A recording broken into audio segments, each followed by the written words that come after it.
Olá, gente, tudo bem? Dando continuidade a nossos comentários sobre a crítica da razão pura de Kant, vamos prosseguir, tá?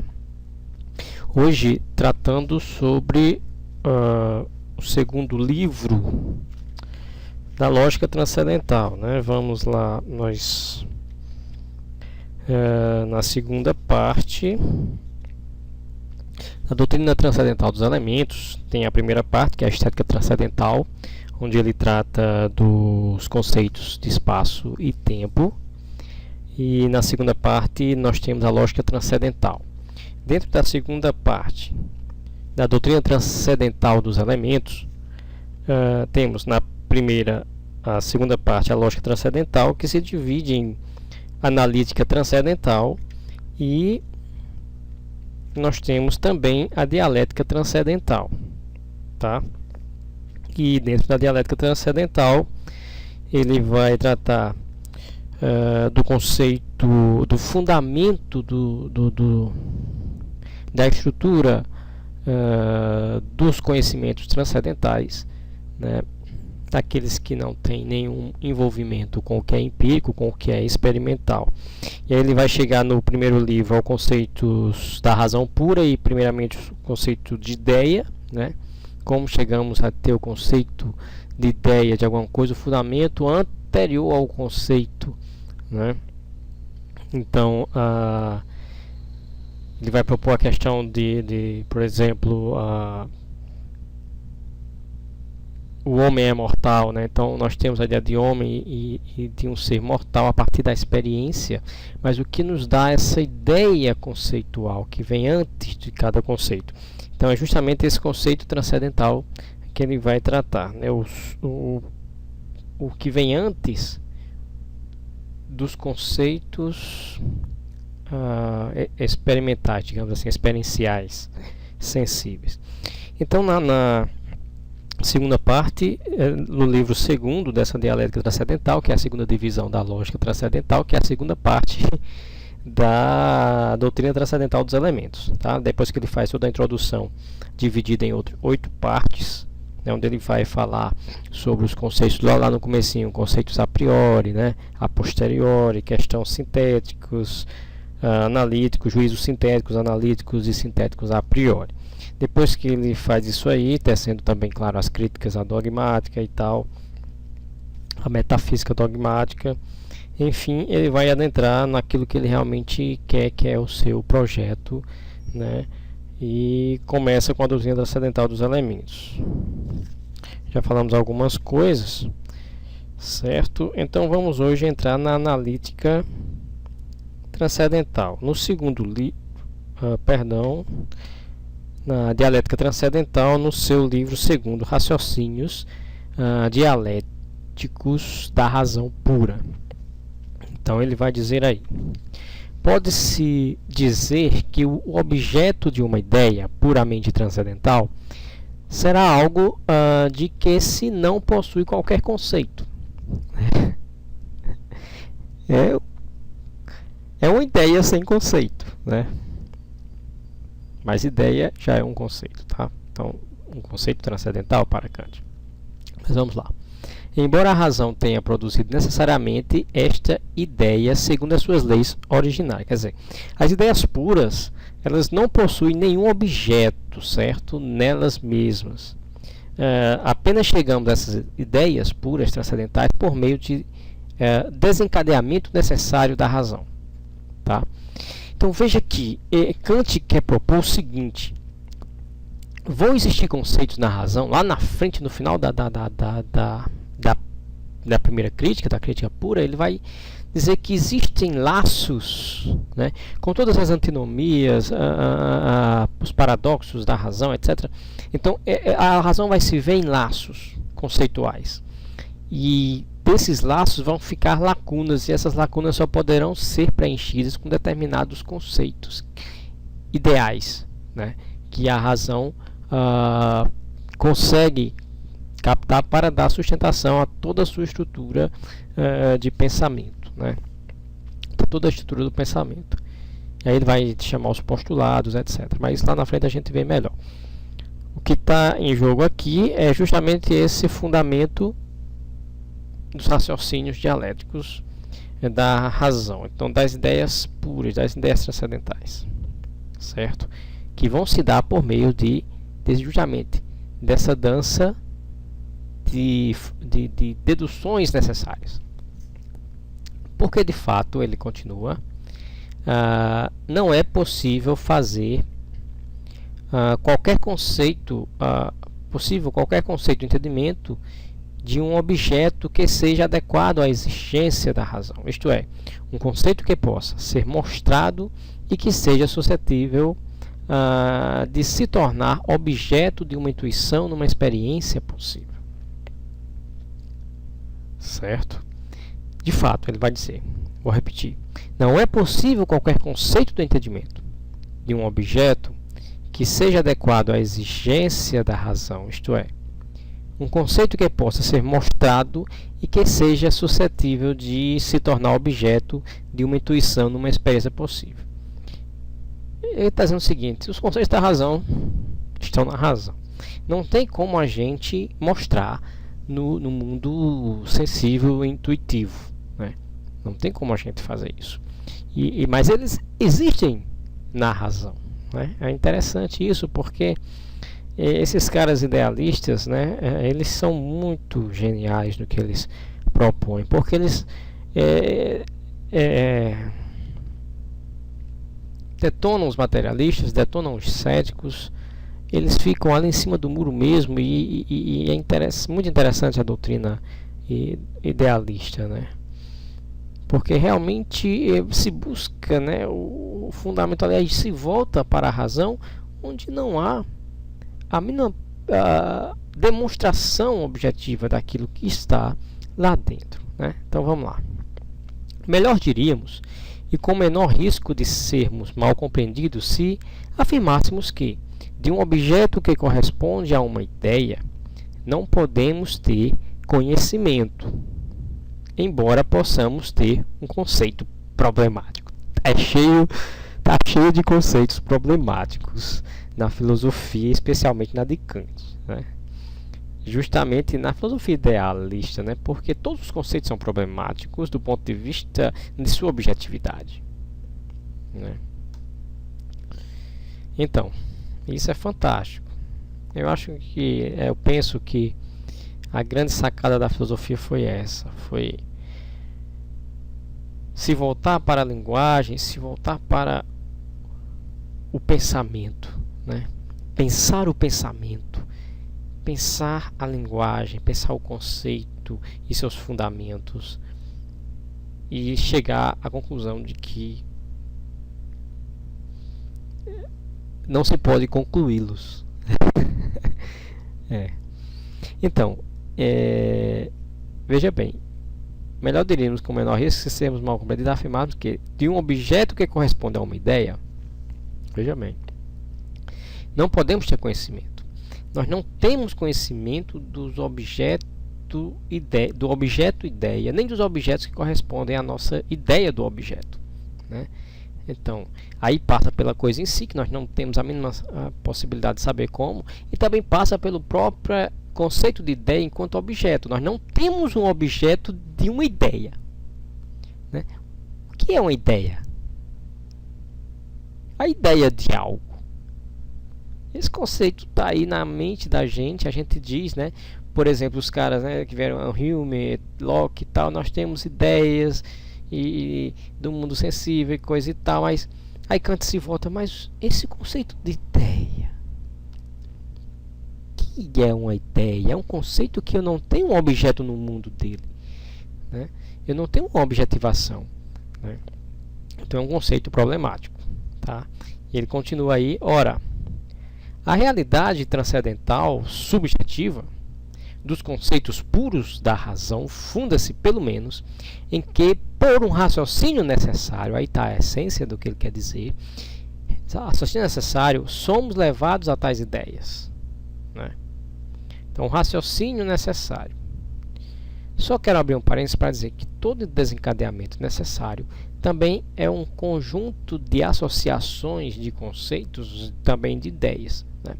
Mesmo que nós, quando eu formei a proposição, o que é uma ideia, quando pensamos sobre a própria ideia da qual nós dizemos que temos do mundo, então está uma relação aí complexa de necessidade. Mas a própria proposição de relação complexa de necessidade é uma ideia, por trás da ideia, né, que faz com que nos enganemos que estamos deduzindo algo como necessário. Entende? Aqui eu já estou abrindo um parênteses para, de certa forma, contestar essa ideia de necessidade de Kant, porque a própria, quando ele diz aqui, por um raciocínio necessário, esse raciocínio necessário também é um conjunto de ideias, de conceitos que se juntam, que formam uma definição do objeto ideia, né? Mas que na verdade são também ideias que nós não temos a mínima noção do que seja, né?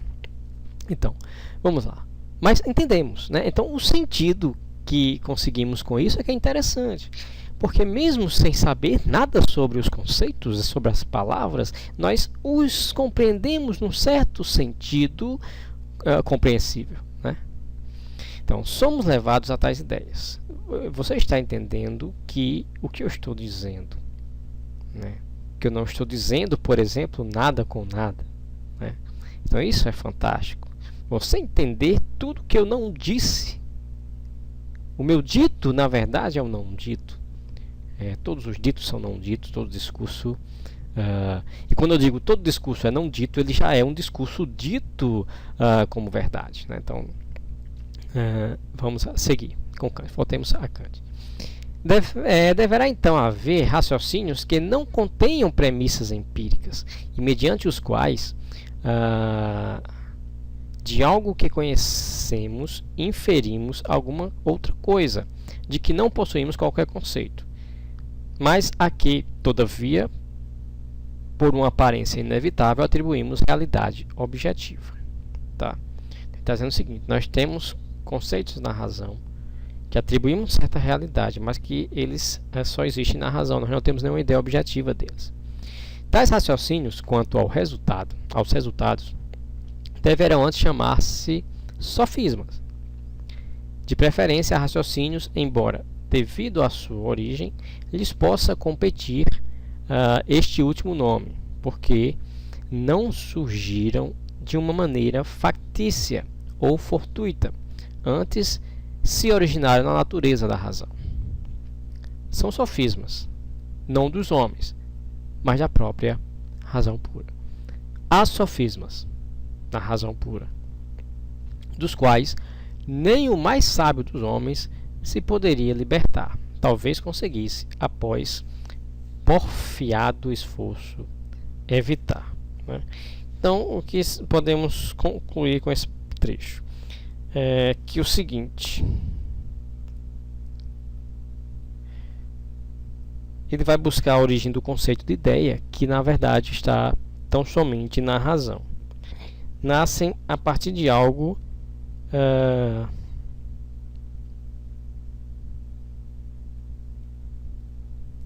nascem esses conceitos a partir de conexões necessárias, deduções, raciocínios, tá? Necessários na razão. Ok? De algo que conhecemos, deduzimos alguma outra coisa, de que não possuímos qualquer conceito. Mas aqui, entretanto, por uma aparência inevitável, atribuímos realidade objetiva, né? São conceitos que deduzimos a partir dos conceitos daquilo que conhecemos, deduzimos e vamos deduzindo, e vamos criando, e vamos imaginando, tá? Certo que Kant tem a definição de imaginação, de dedução, tudo isso. Mas eu estou aqui tentando explicar mais ou menos aí para vocês do que se trata esse trecho da imensa obra, da imensa pensamento de Kant, tá? Seguindo, Só um instante. Talvez conseguíssemos, após porfiado esforço, evitar o erro, mas dá a aparência que constantemente o persegue e engana. Nunca se poderá libertar por completo. Tá? Então ele não é besta, né? Kant sabe o tempo todo que o que ele está dizendo, ele também está no fio da meada do que ele mesmo está propondo, né?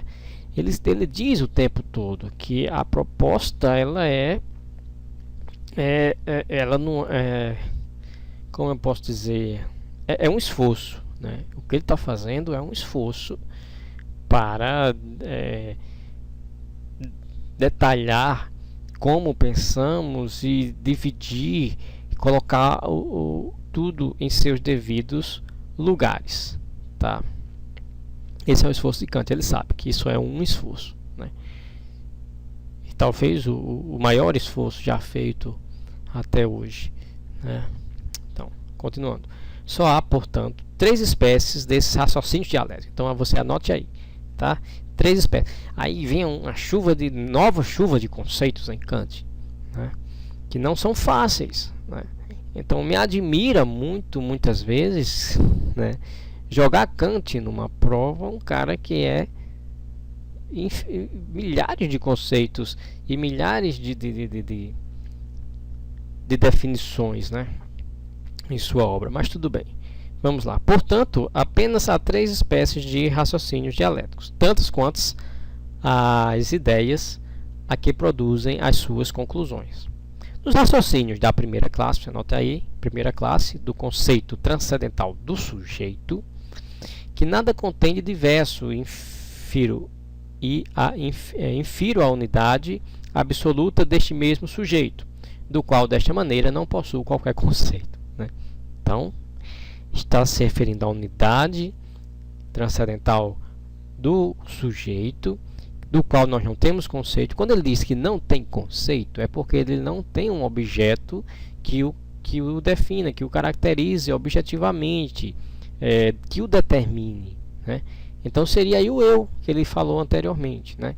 Então primeiro eu tenho isso, a unidade sintética do sujeito. A esta inferência dialética chamarei paralogismo transcendental, né? A essa inferência, depois a segunda, a primeira classe do conceito transcendental do sujeito, que nada contém de diverso, não é vários, né?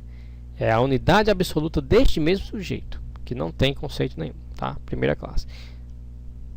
A segunda classe dos raciocínios sofísticos, que são aqueles da razão pura, transcendentais, assenta no conceito transcendental da totalidade absoluta da série de condições de um fenômeno dado em geral. Primeiro, o conceito do sujeito que intui, depois de uma totalidade absoluta da série. Mas entenda que esse totalidade absoluta da série também é um conceito de unidade, tá? Tem que ter isso em mente também. Quando dizemos o tudo da natureza, o tudo do mundo, eu trago todas as coisas e entes para essa unidade, o tudo, né? O tudo do mundo é um conceito que unifica todos os particulares do mundo, tá? Então ele está dizendo aqui a segunda classe, a razão dos raciocínios transcendentais da totalidade absoluta da série de condições de um fenômeno dado em geral, e do fato de, por um lado, ter sempre um conceito em si mesmo contraditório da unidade sintética incondicionada da série. Concluo pela legitimidade da unidade que, de outro lado, se lhe contrapõe e da qual, não obstante, também não possui qualquer conceito, tá? Percebeu aí a contradição? Não a contradição de Kant, a contradição que ele está sugerindo aqui. No conceito da totalidade dos fenômenos, eu tiro também a unidade, uma certa unidade sintética daí, incondicionada, da série. Concluo pela legitimidade da unidade que, de outro lado, se lhe contrapõe e da qual, não obstante, também não possuo qualquer conceito. Tanto o conceito do sujeito como o conceito de totalidade do mundo, que me dá uma certa unidade sintética, eu não faço também a mínima ideia do que seja isso, né? O tudo do mundo, o mundo todo, a natureza. Quando digo a natureza, existe uma série incondicionada de todas as coisas, né? Claro que natureza é um conceito que é empírico, se quer refere à experiência. Estou dizendo aqui um exemplo, tá? Então vamos lá, ele vai tratar desses exemplos mais na frente. Mas que o que quer dizer é o seguinte: segunda classe dos raciocínios sofísticos assenta no conceito transcendental da totalidade absoluta da série de condições de um fenômeno. Então todas as condições de um fenômeno o fenômeno é como nós entendemos, é o mundo, né? Como nós entendemos o mundo. Nós entendemos o mundo fenomenicamente. Nós não entendemos enquanto coisa em si. Então, quando ele fala de fenômeno dado em geral, então a condição necessária de nós entendermos o mundo, ela é oculta para nós enquanto objeto, tá? Ela é apenas conceitual. Ela é um sofisma, tá? Da razão. Concluo pela legitimidade, repetindo, da unidade que, de outro lado, se lhe contrapõe e da qual, não obstante, também não possui qualquer conceito. Ao estado da razão, nestas inferências dialéticas, daria o nome de antinomia da razão pura. Tá? Então, a segunda classe, você pode colocar aí a primeira classe, conceito transcendental do sujeito. E não, do qual não fazemos característica, né? Não se tem conceito, não se faz conceito, não temos ideia conceitual, não é um objeto. Segunda classe dos raciocínios sofísticos, você coloca antinomia da razão pura, né? Já define aqui esse estado da razão. Antinomia da razão pura também não se faz nenhum conceito. Por fim, na terceira espécie de raciocínios sofísticos, perdão, da totalidade das condições necessárias para pensar objetos em geral, na medida em que me podem ser dados, concluo a unidade sintética absoluta de todas as condições da possibilidade das coisas em geral. Pesado. Vamos lá. Sintética absoluta de todas as coisas, a possibilidade das coisas em geral. Isto é, vamos ver se ele explica melhor nesse isto é. De coisas que não conheço pelo seu simples conceito transcendental. Infiro um ser de todos os seres, que conheço ainda menos por conceito transcendental, e de cuja necessidade incondicionada não posso formar qualquer conceito. A este raciocínio dialético da razão daria o nome de ideal da razão. E aí estremece o mundo filosófico, né? E aí o mundo para, e aí as coisas ficam embaralhadas. Primeiro nós temos a classe o sujeito, unidade absoluta sem conceito. Depois temos a unidade absoluta da totalidade, também sem conceito algum. E agora temos um ser necessário, incondicionado. Se todas as coisas que pensamos são condicionadas, são necessárias, Kant encontrou um conceito na razão. Um conceito que insiste em dizer há algo incondicionado, há algo necessário. Lá na frente ele vai contestar justamente toda a dogmática cristã com relação a justamente entender esse conceito necessário de forma causal no mundo físico, e ele vai criticar isso, né? Como é que pode eu deduzir uma unidade necessária do mundo material como causa deste mundo material?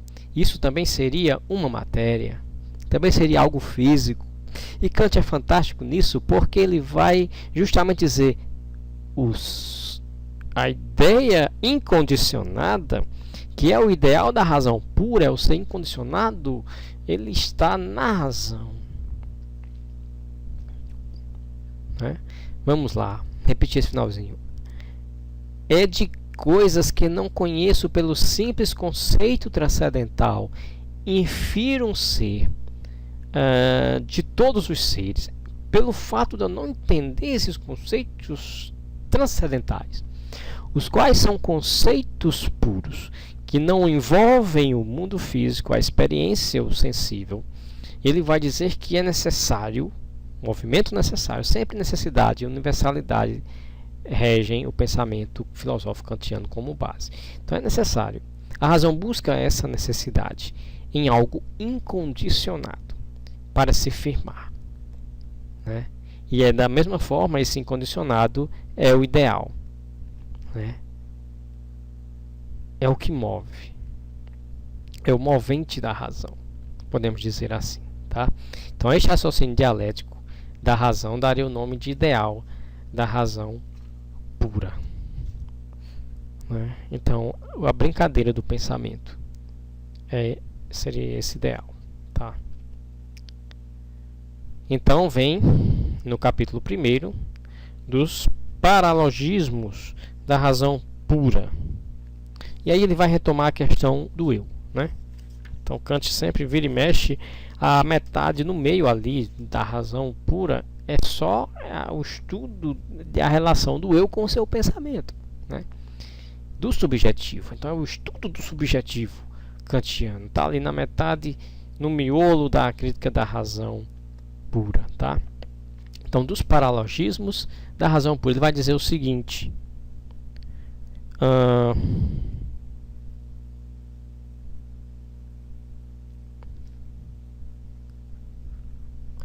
o paralogismo lógico consiste na falsidade de um raciocínio quanto à forma, seja qual for, de resto, o seu conteúdo, né? Paralogismo lógico consiste na falsidade de um raciocínio quanto à forma, tá?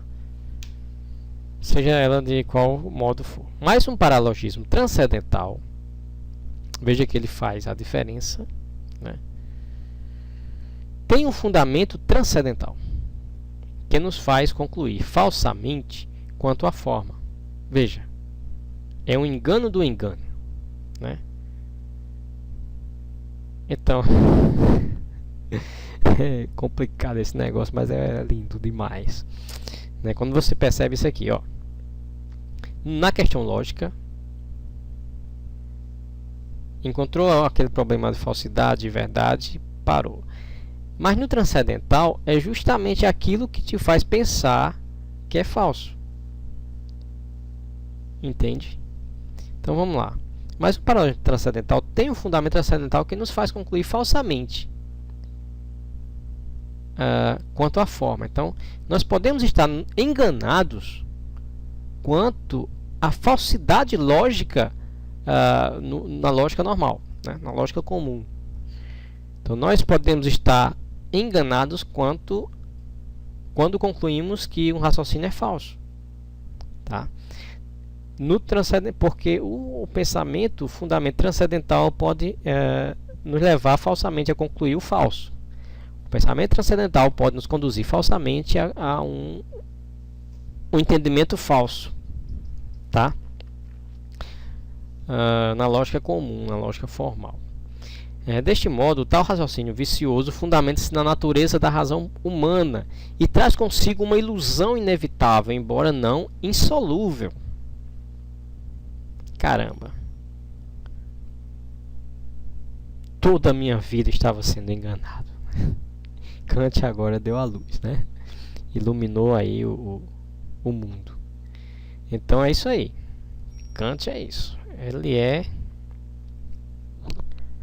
para dar nó mesmo na cabeça da gente. Então chegamos agora a um conceito que não foi indicado anteriormente na lista dos conceitos transcendentais. Você pode ver isso anteriormente, né? Dá uma olhadinha lá. Depois eu vou voltar também nessa questão. Mas que todavia tem que lhe ser acrescentado, sem que, no entanto, se altere no mínimo que seja essa tábua, ou se declare incompleta. Trata-se do conceito, ou, se prefere, do juízo. Eu penso. E aí o cara está pensando em Descartes direto aí, né? E vai insistir nisso. Facilmente se vê que esse conceito, veja bem, o conceito em Kant às vezes é uma proposição inteira, tá? Por exemplo, conformidade a fins. Isso é um conceito. Aqui, eu penso. Não é o eu que é o conceito, nem penso. É eu penso. É um conceito. Facilmente se vê que esse conceito é o veículo de todos os conceitos em geral. E, por conseguinte, também dos transcendentais. Certo? Em que sempre se inclui sendo, portanto, transcendental como eles, mas não poderia ter um título particular. Nós não podemos definir o eu penso. É algo vazio, algo vago de conceito, né? Porque apenas serve para apresentar todo o pensamento como pertencente à consciência. Esse conceito eu penso está dizendo o seguinte: isso só está dizendo que tudo que está na minha consciência me pertence, é para mim, né? Para apresentar todo o pensamento como pertencente à consciência. No entanto, embora isento de elementos empíricos, o teu eu, você não sabe o que é. Você nunca viu você. Kant está dizendo isso aqui, a gente nunca, muitos já disseram, a gente sabe, às vezes parece óbvio, mas pensa sobre isso um pouco. Filosofia é isso, pensar o óbvio mesmo e descobrir que as coisas não são tão óbvias assim, né?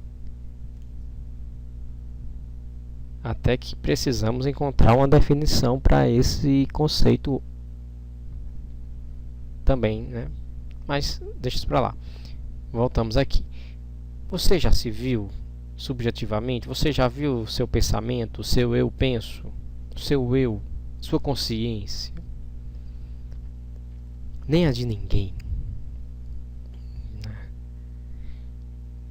Falei em outros vídeos, né? Então fica difícil você entender a consciência como um objeto dado em uma célula, por exemplo, em um neurônio, em uma energia cerebral, LR, né? Mas é isso. Ele continua. Está isento dos elementos empíricos da impressão. Serve para distinguir duas espécies de objetos a partir da natureza da nossa faculdade de representação. Eu sou, enquanto pensante, objeto do sentido interno. O sentido interno, para Kant, está posto no tempo, né? E chamo-me alma. Legal isso. Kant traz esse conceito da alma, né? Mas prestemos atenção, tá?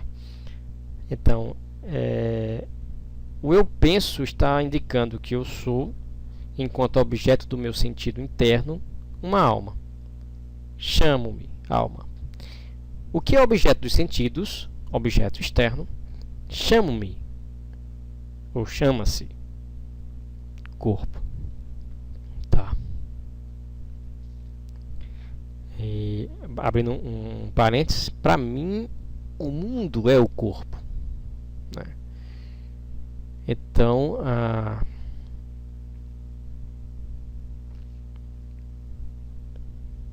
toda leitura do mundo é o seu corpo, tá? Mas aí já é outra discussão. Vamos lá. Então ele vai dividir esse eu penso enquanto o sentido interno e o sentido externo, alma e corpo, dicotomia aí em Kant, né? Para os teólogos, perdão. Assim a expressão eu, enquanto ser pensante, indica já o objeto. Isso é tremendo, né? Que ele pega ali a partículazinha eu tal e vai desmiuçando e tentando explicar dentro do seu pensamento. Tudo bem. Assim, a expressão eu, enquanto ser pensante, indica já o objeto da psicologia, a que se pode chamar ciência racional da alma. Se eu nada mais aspirar a saber acerca desta, a não ser o que se pode concluir deste conceito eu, enquanto presente em todo o pensamento e independentemente de toda a experiência, que me determina mais particularmente em concreto, a doutrina racional da alma é, pois, efetivamente um empreendimento desse gênero. Pois se o mínimo elemento empírico do meu pensamento, se qualquer percepção particular do meu estado interno se misturassem aos fundamentos do conhecimento desta ciência, já não seria uma psicologia racional, mas sim empírica, né? Então veja, se qualquer coisa fosse misturada ao eu, seria uma ciência empírica e não psicológica e não racional, e não apenas racional. Então não pode haver na doutrina do eu, no estudo da alma, nada que venha a ser empírico, né? Então veja que a psicologia filosófica de Kant, que a psicologia nesse entendimento do eu, ela não poderia estar ligada a comportamentos, né? Me parece em algumas linhas da psicologia que hoje no estudo do decorrer da história que ocorre de fora para dentro, né? Então se vê o elemento, o sujeito na sociedade, nas suas ações, no seu discurso, naquilo que ele faz no mundo prático e se busca a essência interior, né? Kant está dizendo, se você ligar ao que é empírico e experimental, então já não é mais ciência da alma, mas sim empírica. E se temos também de objeto, se você misturar, disser que alguma coisa, uma energia e tal, alguma coisa que esteja ligada ao que é empírico, a sua ideia de algo empírico, então deixa de ser racional. Não racional no sentido de pensamento, racional, mas no sentido de interno, subjetivo, algo próprio da razão pura.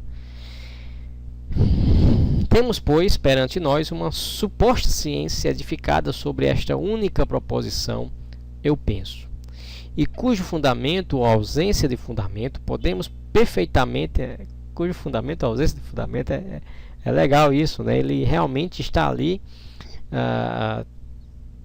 jogando tudo e realmente as coisas assim me parece que são nesse sentido bem contraditórias, né? E o contraditório faz parte, né? Essa é a minha tese das discussões do mundo. O mundo é contradição, é conflito, né? Tirando eu não gosto desse mas se constitui em conflito, se constitui em contradição, e temos que aprender que a contradição é o que mostra, assim, é o que mostra o fato, é o que mostra o objeto. São contradições, são conflitos, metamorfoses, etc. Então,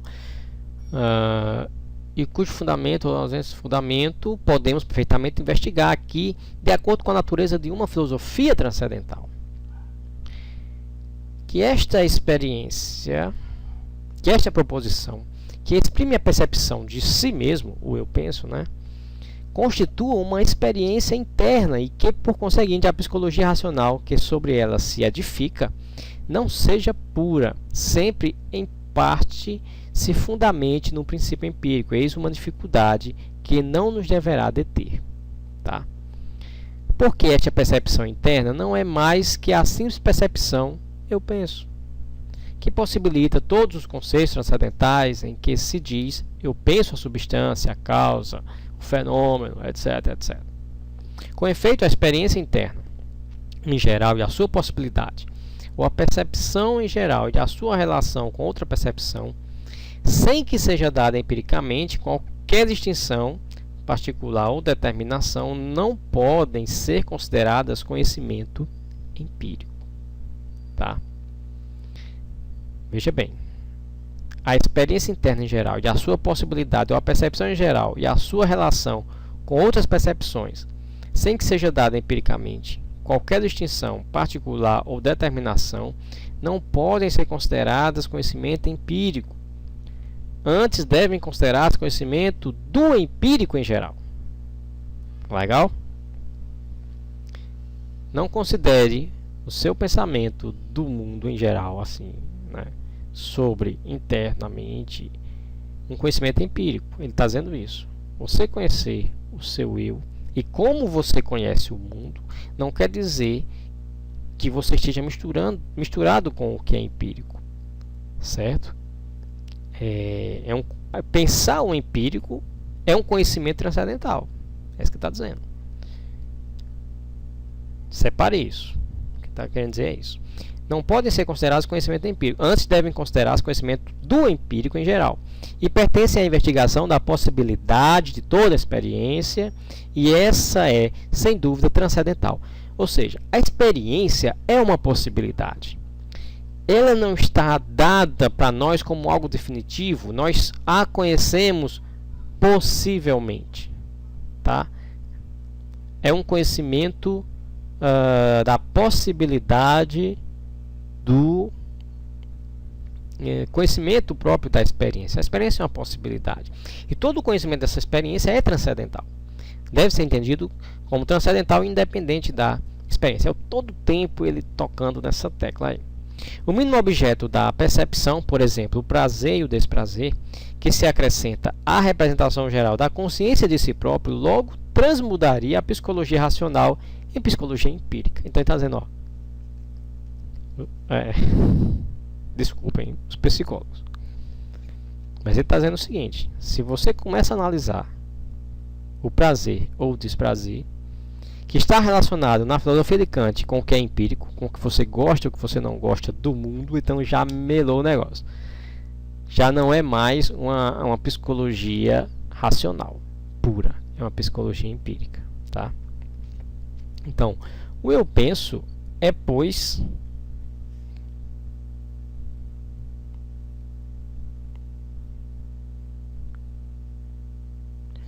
o que está dizendo isso? A relação do eu com as coisas estão ligadas, tá? Mas não quer dizer, não devem ser confundidas umas com as outras, ok? Então, o eu penso é, pois, o único texto da psicologia racional de onde esta deverá extrair toda a sua sabedoria. Puxa vida, acabou-se. Você não pode trazer nenhum elemento, nenhum conceito que o relacione com o que é externo. Somente isso. O ser que pensa, o ser pensante, é o único objeto da psicologia racional. Facilmente se vê que se esse pensamento deve referir-se a um objeto, a mim próprio, não poderá conter senão predicados transcendentais, porque o mínimo predicado empírico destruiria a pureza racional dessa ciência e a sua independência relativamente a qualquer experiência. Não tem como, né, ligarmos o eu penso a algo que é, qualquer que seja o sentimento, que o ligue ao que é empírico, ao que é externo, tá? Teremos aqui que seguir simplesmente o fio condutor das categorias, somente como nesse caso foi primeiro dada uma coisa, e eu enquanto ser pensante. Essa é a coisa dada. Embora não se altere a ordem das categorias entre si e se mantenha tal qual foi anteriormente. Certo? Então, anteriormente apresentada na sua tábua. Começaremos aqui pela categoria da substância, pela qual é representada uma coisa em si. Esse conceito de substância, né, só abrindo parênteses, Berkeley odiava, né? Berkeley é contra qualquer conceito que remeta a esse conceito de substância, né? Mas, voltando a Kant, ele entende substância, enfim, pela qual é representada uma coisa em si. Substância, Kant entende como a representação de uma coisa em si. E assim percorreremos para trás a série das categorias. A tópica da psicologia racional, de onde se deverá deduzir tudo o mais que possa conter. Em vista disso, a seguinte. Então, ele vai colocar um esqueminha. A alma é substância. Primeiro, ainda que não saibamos, então é uma substância possível, mas sem conceito, sem uma definição determinada objetivamente. Nós não podemos objetivar o que é a alma. 2. Ela é simples, tá? Mas ela é substância justamente porque a razão nos dá esse conceito, tá? Você não pode fugir desse conceito. Ele está presente na razão. Esse é o problema. Você não sabe o que é o eu penso. Lá na frente ele vai tratar de um conceito pior ainda, que é o conceito de Deus. Está na razão.